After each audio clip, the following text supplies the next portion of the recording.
Communication skill എങ്ങനെ ഈസിയായി develop ചെയ്തെടുക്കും? പല സ്റ്റുഡൻസും വിചാരിച്ചിട്ടുള്ളത് ഇംഗ്ലീഷ് സംസാരിക്കാൻ അറിയുന്നത് മാത്രമാണ് കമ്മ്യൂണിക്കേഷൻ സ്കില്ല് എന്നാണ്. എന്നാൽ അങ്ങനെയല്ല.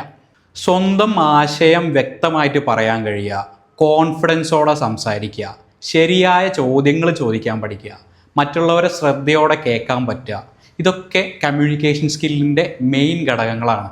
ഇൻ്റർവ്യൂസ് ആയാലും ബിസിനസ് ആയാലും ലീഡർഷിപ്പ് ആയാലും ഈ ഒരു സ്കില്ലില്ലെങ്കിൽ മുന്നോട്ട് പോകാൻ നിങ്ങൾക്ക് വളരെ ബുദ്ധിമുട്ടാണ്. ഇപ്പോൾ നിങ്ങൾ +2 സ്റ്റാർട്ട് ചെയ്തിട്ടല്ലല്ലോ, നിങ്ങൾക്ക് +2 കഴിയുമ്പോഴേക്കും തന്നെ ഈ ഒരു സ്കില്ല് നല്ല രീതിക്ക് ഡെവലപ്പ് ചെയ്യാൻ ഞാനൊരു എക്സസൈസ് പറഞ്ഞുതരാം.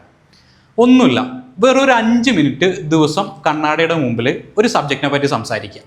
നിങ്ങൾക്ക് ഒരു പെട്ടെന്ന് തന്നെ വളരെ ഡ്രാസ്റ്റിക് ആയിട്ട് തന്നെ നിങ്ങൾക്ക് നിങ്ങളുടെ കമ്മ്യൂണിക്കേഷൻ സ്കില്ല് ഡെവലപ്പ് ആയത് നിങ്ങൾക്ക് കാണാൻ പറ്റും. അപ്പോൾ ഇനി അടുത്ത വീഡിയോയിൽ +2 സ്റ്റുഡൻസ് ഡെവലപ്പ് ചെയ്യേണ്ട അടുത്തൊരു പ്രധാനപ്പെട്ട സ്കില്ലിനെ പറ്റിയിട്ട് സംസാരിക്കാം. അപ്പോൾ ഇനി വീഡിയോ മിസ്സാവാതിരിക്കാൻ വേണ്ടിയിട്ട് പേജ് ഫോളോ ചെയ്ത് വെച്ചോ.